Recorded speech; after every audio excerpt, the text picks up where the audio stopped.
On va revenir vers toi, Sora. Tu réouvres les yeux. Tu entends, et je ne sais malheureusement pas faire ce bruit, mais des gouttes qui tombent. Des gouttes qui tombent sur une surface, mouillée, trempée, donc ce bruit singulier de petites gouttes. Tu sens un peu l'humidité autour de toi et l'obscurité aussi. Il n'y a pas tant de lumière que ça. En fait, tout ce qui éclaire l'endroit, c'est une petite torche avec du feu au bout. Et tu sens sous tes mains, sous toi, puisque tu es allongé sur le sol, et tu vois autour de toi, tu sembles être dans une grotte. Ok. Est-ce que j'ai des chaînes, Enfin, est-ce que je suis attaché, ligoté Non, ou quelque chose? pas du tout. T'es juste par terre, voilà, avec les vêtements de la veille, ton petit collier, tout va bien. Et tu sembles être toute seule. Ok. Est-ce que j'ai un bobo quelque part, genre un mal de crâne ou quelque chose comme ça? Non. Non, rien du tout. Ok. Je comprends pas trop. Elle se lève en essayant de remarquer s'il y avait quelque chose de particulier à part la torche et qu'on semble être dans une grotte. Et elle dit mais qu'est-ce qui se passe encore? On dirait pas un rêve. Elle- Du coup, elle sait pas trop et elle se dirige vers la seule source de lumière qu'il y a, c'est-à-dire la torche. Il y a, en te levant, il y a autre chose que tu vois et que potentiellement tu vas peut-être te diriger vers elle. Tu peux voir dans la roche une épée. Je vois, ok. Je vois, au moment où je me suis levé, je la vois. C'est Oui. ça? Ou c'est quand je commence à me rapprocher de la lumière que je vois un peu C'est plus? voilà, tu fais ton tour, Ouais. tu t'es peut-être dirigé vers la lumière instinctivement et en regardant autour de toi, tu la vois cette épée. T'es Est-ce dans que une pièce qui est assez petite, assez étriquée, hein, tu vois toutes les parois du mur et il n'y a aucune sortie. Ah ouais, d'accord. Donc ok, j'ai pas de sortie et il y a une torche. C'est ça. Hmm, Et une épée. une épée, une épée. Et des gouttes d'eau. C'est ça. Euh, euh, Elle s'approche, du coup, essayant de chercher une sortie, puisque c'est quand même une des priorités. Elle regarde l'épée, tu vois, mais elle fait le tour, comme tu as dit, de la pièce, des murs. Elle essaie de toucher au pif, un peu au pif, pour voir s'il n'y avait pas un mécanisme ou quelque chose, tu vois. Puis, une fois avoir fait ce tour, je suppose que rien ne s'est passé. Et que... Pardon. Attends, pardon, tu touches Ouais, je l'épée ou touche un pas? peu. Non, non, pas. Bah là, je vais Ah, toucher l'épée. Là, je ok. vais toucher Qu'il se l'épée. passe rien sinon tu touches le mur ou quoi que ce soit. Ok. Bah là, justement, elle s'approche de l'épée intriguée. Et est-ce que c'est l'épée elle avait tirée quand la première fois elle a tiré Excalibur? Est-ce que c'est l'épée C'est, qu'elle a... c'est, ouais, c'est la même épée que dans le rêve d'Ezra. Ok. Du coup, t'es là, toi? Parce qu'elle reconnaît Excalibur, du coup. Et elle essaye de la toucher. Toucher ses deux mains avec le manche. Pardon, Avant que tu la touches, t'entends la voix d'un homme. Tu n'as jamais entendu cette voix, un homme qui a l'air d'avoir une voix assez mature, assez rauque. Je ferais pas ça à ta place. Tu vois, euh, assis, parce que je suppose qu'instinctivement tu regardes d'où vient la voix.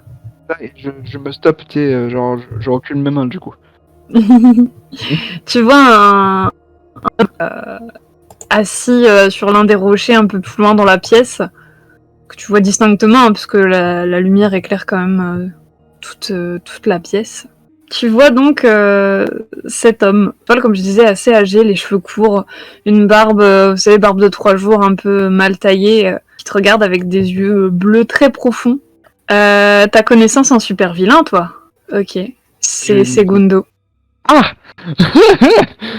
Ok, je reconnais direct.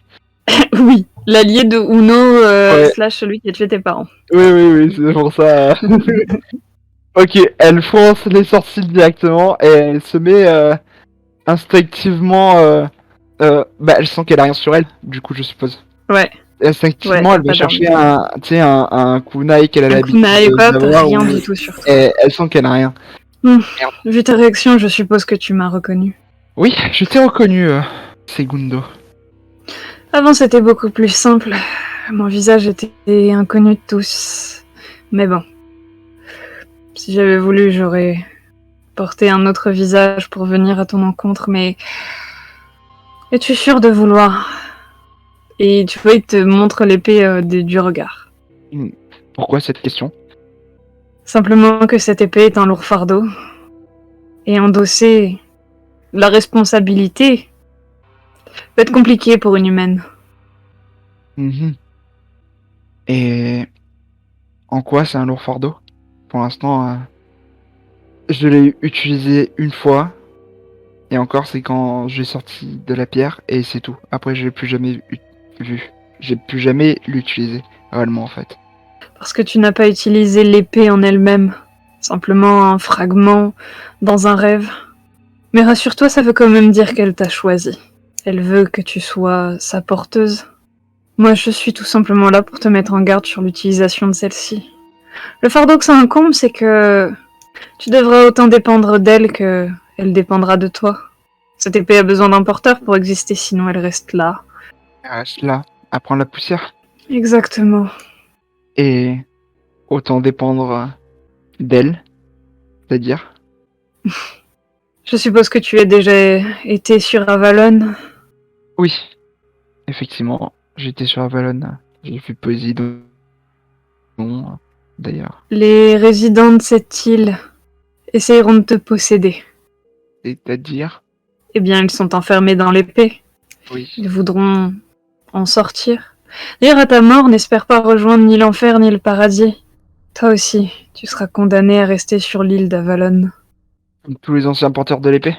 comme tous les anciens porteurs de l'épée. Tous ceux qui l'ont touchée, qui s'en sont trouvés dignes. Je vois. Cette épée n'est ni bonne ni mauvaise, et il va se lever. Elle reflète simplement, eh bien, le caractère le plus prononcé de son porteur. Elle l'exacerbe jusqu'à en faire une version complète de cette facette. Si tu es nourri par la haine et la vengeance, elle fera de toi une machine à haine et à vengeance. Si tu es nourri par la bienveillance, elle te protégera. Et elle protégera ceux que tu aimes. Si tu es nourri par la cupidité, elle t'offrira tout ce dont tu as besoin. Tu veux de la puissance, elle t'en donnera. Tu veux de la liberté, elle te l'offrira aussi. Elle n'offre pas forcément ce que les gens ont besoin, mais ce qu'ils désirent. Sora, Shizuka, qu'est-ce que tu désires? Actuellement, la chose que je désire, je pense que tu dois le savoir. Je veux te l'entendre dire. Avant toute chose, la vraie chose que je veux actuellement, c'est que mes amis meurent plus. Que les personnes que j'aime meurent plus. Pour moi, l'une des choses à faire pour plus que ces personnes soient en danger ou périssent alors que je puisse rien faire, c'est... actuellement, on a un ennemi en commun. Tous. On est tous reliés par rapport à moi. Ce serait de le voir mort. Et Je vois, j'avoue être plutôt surpris de ta réponse. Il y a autre chose? la deuxième chose que tu dois savoir, c'est je veux voir Uno mort. La vengeance, donc. Oui. La mort des deux ennemis que tu viens de citer déclencherait des choses catastrophiques. En es-tu consciente? Des choses catastrophiques. C'est-à-dire. Quand bien même tu réussirais à les tuer, bien sûr. Et s'entraîner quoi de catastrophique? Ça, je ne peux pas te le dire. Et... C'est ton destin et ton futur. Mais dis-moi, entre protéger tes amis et la vengeance que tu veux porter à tes ennemis, quelle est la chose la plus importante pour toi? Tu vois, elle commence à... Elle réfléchit profondément sur ce que tu viens de dire. Ça peut durer genre peut-être 2-3 minutes. On a tout notre temps. Dis-moi, pourquoi je t'écouterais d'ailleurs? De base.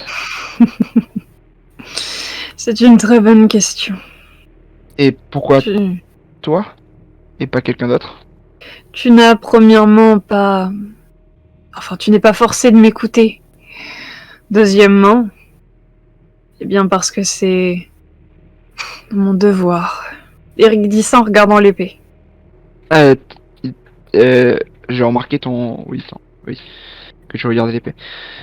Oui, t'as remarqué. Ouais. Tu étais un ancien porteur?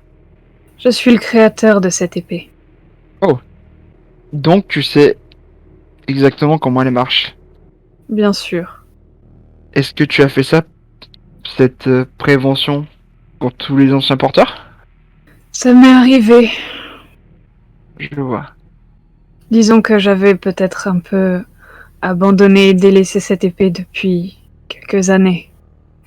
Je m'étais dit que plus jamais personne s'en trouverait digne. Pas dans ce monde actuel, mais tu es arrivé. Et Sache que l'ancien porteur de cette épée n'était pas n'importe qui, à mes yeux. J'ai... Tu sais qu'il a un léger rictus qui s'efface assez vite, et il a l'air de se perdre un peu dans ses pensées en disant ça. J'ai aimé chaque porteur de cette épée. Comme un frère, un père, compagnon de route. Mais le dernier porteur était au-delà de tout ça. de là, tu l'aimais plus que les autres? Plus C'est ce que j'essaye d'insinuer, oui. une relation sentimentale? Pardon, Sora me tue. Oui, mais attends, tu l'aimais comment? Genre, vous faisiez des bisous? C'est un peu ça, genre. Il va simplement acquiescer de la tête. Je vois.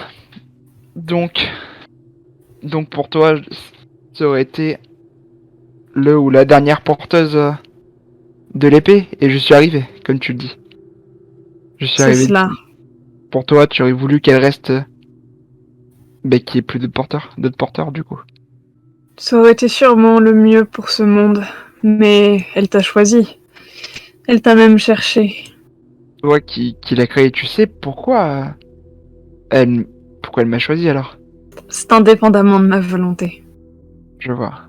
Et donc tu ne sais pas les raisons pour lesquelles je suis la nouvelle porteuse d'Excalibur. Ça, il y a des tas de raisons. Sache une chose. L'épée ne choisit que des rois, reines, seigneurs, empereurs, des gens au sang noble, ou, à l'exception faite, des gens qui ont un destin extraordinaire devant eux. En tout cas, de ce que je sais, j'ai pas un sang noble empereur ou quelque chose comme ça, donc ça doit En être es-tu sûr de ça? de ce que je sais de ma famille, oui. Des quelques générations que je connais un peu, oui. Et qui t'a raconté tout cela? Hum, Mes parents? Tu es encore dans l'âge naïf où tu as l'impression qu'un parent ne ment pas, qu'il est infaillible. Je dirais oui, sûrement. Un adulte ne ment jamais à ce qui paraît, mais j'ai remarqué que c'était faux. Et assez vite d'ailleurs. Mais j'en ai forcément déduit que mes parents étant adultes mentaient sur certains trucs. Mais je pensais pas à à notre arbre généalogique en tout cas, je pensais pas à ça. Qui serait menti sur ça en tout cas.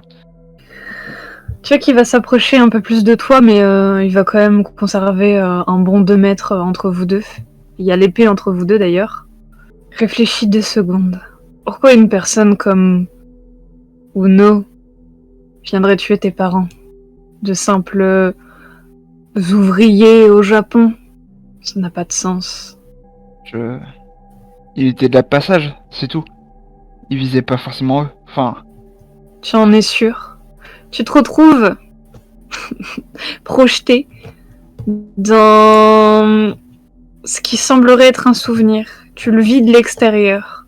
Ce souvenir, c'est la nuit. Il y a un lampadaire qui éclaire une voiture accidentée. Il y a une voiture accidentée, c'est tout. Il y a rien d'autre autour de la forêt, peut-être une route de campagne classique au Japon. Et il semblerait que ce soit Uno. Tu le reconnais, même si bon, dans la pénombre, tu vois juste un homme éclairé par les flammes et ce lampadaire. Et celui-ci, alors que tu vois une famille au sol, toi, petite, ta mère, ton père, est en train de tuer tes parents, sous tes yeux de nouveau. est-ce que c'est un rêve où je peux interagir, où je peux bouger ou autre, où je peux faire des actions ou pas? Si t'as tenté de bouger, tu peux bouger parce que t'es physiquement là. C'est Gundo qui est à côté de toi, debout à côté de toi, il t'aura attrapé pour pas que tu interagisses.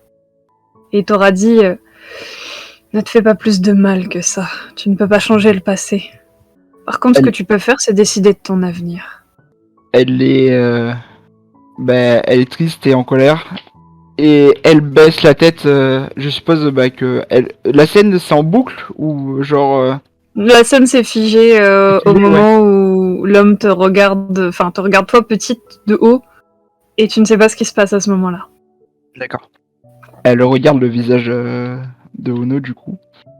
Et Segundo va se mettre entre toi et justement ce visage et se mettre en travers. Il va pas te coller non plus, mais Oui. comme pour que tu décroches ton regard de lui. Vivre dans ce passé ne t'apportera rien. Comme je t'ai dit, c'est à toi de décider si c'est la vengeance ou la bienveillance qui te nourrit. Le souvenir enfant disparaît. Tu veux connaître tes origines? Oui. Elle dit d'une voix un peu éraillée, tu vois. Le oui. Genre une petite voix éraillée, triste, tu vois, genre. Il prend une grande respiration. Je t'ai dit plutôt que dans la famille royale, il n'y avait pas d'humains. Eh bien, c'est faux. Il y en a eu. Et ils ont tous été exécutés. C'est pour ça que quand tes parents ont vu que tu étais humaine, ont décidé de fuir. Dans un premier temps, ils pensaient que rester au Japon serait une bonne idée. De toute façon, ils se seraient fait arrêter à l'aéroport ou n'importe quel autre moyen pour fuir. Bien sûr, Uno a été missionné pour te retrouver et te tuer. Il est hors de question pour l'impératrice au Japon d'avoir une nièce qui a le sang non mutant. Est-ce que tu comprends mieux? Donc, je suis de sang royal. Et mes parents, ils ont été morts. Ils ont été tués. Parce que je suis pas une mutante. C'est ça.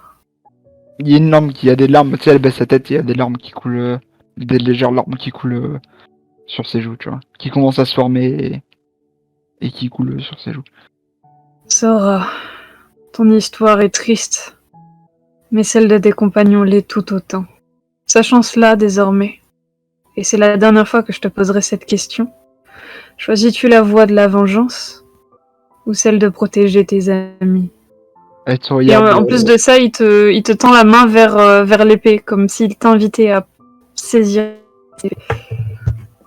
Du coup, elle lève la tête doucement vers lui, puis elle regarde le prolongement de son bras et elle regarde l'épée. Et elle s'avance doucement, d'un pas un peu plus, d'un pas, tu sais, mi-déterminé, mais pas trop non plus, genre. Tu vois ce que je veux dire, genre, elle avance pas reculons, mais elle avance, mais lentement, quoi, ouais. Et au moment où elle s'approche de plus en plus de l'épée, elle commence à dire une phrase, et cette phrase se finira quand au moment où où elle posera ses mains sur son épée. En tout cas, enfin, sauf si tu vois, sauf si tu interviens avant. Vas-y. Ce que je veux maintenant, c'est de protéger mes amis, le reste de ma famille, et je les considère comme ma famille. Ils sont Olivia, Azenor, Michael. Bien sûr, je mettrai en tonton très cher Camille, Masque, et j'aime bien Erza aussi. Bon, j'ai pas envie qu'il leur arrive malheur à eux. Je veux les protéger du mieux que je peux. Voilà. Elle posa ses mains sur Tu poses tes mains sur l'épée. l'épée. Un rayon de lumière jaillit de celle-ci. Petit sourire au coin des lèvres de notre ami Segundo. L'épée, tu la saisis, tu la tires instinctivement de la roche et elle suit, elle vient. Elle se transforme en ce que tu avais imaginé la première fois, sauf si tu me dis le contraire et que tu as choisi autre chose, mais en tout cas sinon elle se transforme en ton sabre un peu plus court, je sais plus son nom, pardon. T'inquiète, moi aussi j'ai oublié. Un katana. On va dire un katana, voilà. C'est très bien, un katana court. Et tu vas te réveiller. Tu vas réouvrir les yeux. T'es dans ta chambre. Le petit Morning Star est devant toi et lui aussi il a le petit sourire et la petite larme. Genre vraiment, il était en plus dans la même position que l'était Segundo. Et tu as le katana en main, Sora. Elle. Et il était exactement à la même endroit que Segundo. Il était exactement au même endroit que Segundo. Ouais, exactement, et il a le même sourire que Segundo. Et du coup, je regarde Excalibur. fièrement. J'essuie avec ma manche de ma main non porteuse d'Excalibur. Mhm. J'essuie mes larmes cavées et je regarde fièrement. Oh, il a des petites lueurs justement de fierté dans ses yeux en mode oh là là. Merci. Ah non, c'est une poussière dans les yeux. C'est très poussiéreux ta chambre, dis-moi. Bon, je vais... Avec un grand tu vois sourire, qui bien commence sûr, à sortir de la chambre. c'est bien sûr, elle avait dit merci avec un grand sourire. Tu sais, Ouais. il y avait plus de larmes du coup, mais tu vois que les yeux ils étaient humides, tu vois. Tu viens de faire pleurer notre Morningstar. Oui. Et avant de passer la porte, du coup, il se retournera vers toi et te dira j'espère que tu prendras soin de cette épée. Tout autant que mes amis. Ma famille, pardon. Et il ouvre la porte et il sort de ta chambre. L'épée que tu as en main disparaît petit à petit. Mais tu le sens au plus profond de toi.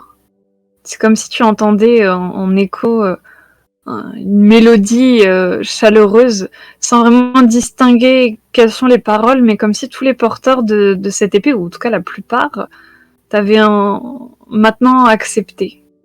Comme si, à partir de maintenant, tu pouvais faire appel à cette épée plus facilement, en tout cas, que précédemment. Comme si là, tu ressentais vraiment un lien avec celle-ci. Elle disparaît, mais le lien est toujours là. Ah, ok. Sora, après ça, elle s'allongea calmement et avec beaucoup de pas d'interrogation parce qu'elle a eu énormément de réponses et du coup elle est en train de réaliser plein de trucs. Du coup que elle est de sang royal, que ses parents sont morts. Non C'est mais là les 20 minutes les plus productives de Sora, quoi. oh mais grave. En 20 minutes genre le gars il lui a dit toute sa vie. Il lui a fait un gros révélation, genre c'était la révélation de Sora qu'il fallait, tu vois, genre que du coup elle est de sang royal. Que Uno a tué ses parents certes, mais indirectement à cause de Sora du coup, parce que elle est pas mutante, mais c'est parce que l'impératrice a envoyé, elle accepte pas qu'il y ait pas de mutants dans sa lignée, du coup elle voulait me tuer. Ok. Mais elle a mis les mots sur ce qu'elle pensait un peu au fur et à mesure de côtoyer les personnes, ses compagnons de route, qu'on pourrait dire ça comme ça, Azenor, Olivia, et à force de partager du temps avec Olivia à s'entraîner au basket ou à courir ou autre, ou avec Azenor à parler un peu plus quand ça allait pas ou autre, ou même avec Michael quand ils se sont entraînés sur la lune ou autre, ou même sa façon de parler, sa prestance qu'il a, ça l'a beaucoup, même si elle le disait pas, ça le montrait pas, elle a beaucoup, ça lui a plu, tu vois. Elle se sentait à l'aise. Et du coup, elle s'est laissée, ce qu'elle fait jamais d'habitude. Même si Mia a essayé énormément de ouvrir ce côté à Sora, ce côté sociable de Sora, elle, au fur et à mesure de passer du temps avec eux, elle s'est ouverte de plus en plus. Et du coup, là, c'est c'est la cacophonie là, genre, elle est ouverte quoi. Genre, elle est. Alors dit comme ça, c'est très bizarre, mais. Mais vous m'avez compris. Non, mais oui. Elle va être C'est pas tes amis, c'est ta famille. Voilà, c'est ça. C'est pas pareil maintenant. Elle s'est fait une nouvelle famille. Pendant que tu dors et que tu conscientises tout ça, etc., j'aurais une dernière chose à expliquer, petite Sora, avant qu'on recommence à jouer tous ensemble. Je suis désolée, copinou. Tu auras la vision... Je sais que vous êtes tous en train de pleurer en plus. Tu auras la vision d'une table. Une table posée dans un grand jardin sur l'île d'Avalon. Tu reconnais la mer, l'agencement de l'île, etc. Tu vois cette grande table. Tout autour, plusieurs personnes. Mais d'abord, je vais te citer quelques personnes qui a pas autour de la table, mais un peu plus loin, enfin un peu voilà dans cette espèce de grande verdure que tu vois. Tu vois la chose la plus qui te tape à l'œil le plus, c'est un Pégase blanc avec des ailes, des grandes ailes. Normal, c'est un Pégase. Tu vois une femme allongée par terre qui chantonne et qui a la tête sur les genoux d'une autre, un peu plus âgée. La femme qui est allongée par terre porte une sorte d'armure assez légère, quand à l'autre porte plutôt des vêtements médiévaux. Et tu peux voir un homme sur son cheval dans une armure lourde. Tu ne vois pas son visage, tu vois juste une armure noire très imposante qui te fait peut-être un peu flipper, mais c'est pas l'important. Les hommes qu'il y a autour de la table, les hommes et les femmes d'ailleurs, tu peux voir un homme à la chevelure et à la barbe blanche possédant un trident. Tu reconnais là Poséidon que tu as rencontré plus tôt. Deuxième personne que tu reconnais aussi, c'est Mordred, un petit blond qui possède une armure noire similaire à l'homme qui est sur le cheval et surtout qui a des gantelets très imposants. Un homme, le seul qui porte une couronne, semble présider cette table, même si elle est ronde. Il a un siège peut-être plus imposant. En tout cas, on a vraiment l'impression qu'il préside cette table. Un homme que tu vois pas forcément le visage, qui est dos à toi, qui a un arc à côté de sa chaise. Le seul qui n'a pas l'air dans un temps médiéval, c'est un petit rouquin, habillé plutôt moderne. Des petites taches de rousseur. Il a un bouclier à côté de lui et tu vas me faire un jet, s'il te plaît, d'intelligence avec un bonus de connaissance super-héros. 19. Oh non, mais sérieux, j'en ai Tu ne marre. reconnais absolument pas cette personne. Tu vois un homme assez grand, assez corpulent, roux, avec un marteau. Un homme noir de peau, habillé avec un apparat qui est très soigné, qui fait très, chef de tribu, mais en peau d'animaux, de panthères, avec sûrement une tête de lion ou de tigre sur la tête. Une femme, la seule qui préside visiblement autour de cette table, la peau café au lait, comme on dit, qui a plutôt une tenue égyptienne, et parmi ceux qui sont des notables, et peut-être celle qui va te faire la plus flipper, il y a un empereur ventripotent, je vais y arriver, qui a des traits asiatiques. Ça, en tout cas, c'est pour ceux que tu as pu identifier, mais il y en a des tas d'autres. Et c'est au petit matin, alors que les oiseaux sentent, que tout le monde il est content, et que le petit déjeuner semble être servi, que vous vous réunissez tous. Et Camille, sauf si vous me dites que vous, en arrivant, dès l'arrivée, vous dites quelque chose, mais Camille sera la première, parce qu'elle est sous forme féminine aujourd'hui, à briser la glace. Pour le coup, si Sora s'est réveillé, enfin on s'est tous réveillés, tu vois, genre. Oui, vous êtes tous réveillés, ouais. hein, voilà. Bah du coup, Sora, elle met, d'habitude, elle avait une tenue toujours noire, tu vois. Toujours dark, enfin ouais, toujours noir pour rester le plus discret possible, parce que c'est ça, ninja. Voilà, ninja. Bah là, pour le coup, elle s'habillera un peu plus, avec plus de couleurs en fait. Plus de couleurs notables. D'ailleurs, en te réveillant le matin, Akubi, tu as vu qu'il y avait un panier de basket dans ta chambre. Oui. Bon, on se le fait, ce musée de la saucisse. Je suis désolée, c'est la meilleure blague de toute la séance. Bon, on se le fait, ce musée de la saucisse, alors. On se le fait. À défaut de se faire des bonnes saucisses. Bref. T'as peut-être pas fini ta soirée seule, toi. Moi, j'ai peut-être fini ma soirée à 3, hein. Qui sait. On verra après. Oh non. Je ne dirai rien. Et je vous le dis, on va ouvrir du coup la porte au solo. Entre la semaine si on a le temps, ou même par écrit si vous voulez me dire ce que vous faites, etc. Pendant le mois de vacances. Puisque vous allez passer votre été à Los Angeles, entre musée, interrogatoire de Camille, etc. Enfin voilà, vous avez fait plein de choses. On verra pour les solos s'il y a besoin. En attendant, il nous reste encore 3 quarts d'heure de RP. Donc je vous invite, si vous voulez, à faire la discussion que vous vouliez faire, qui viendra sûrement dans la première ou deuxième semaine, avec Camille pour avoir des réponses à vos questions, etc.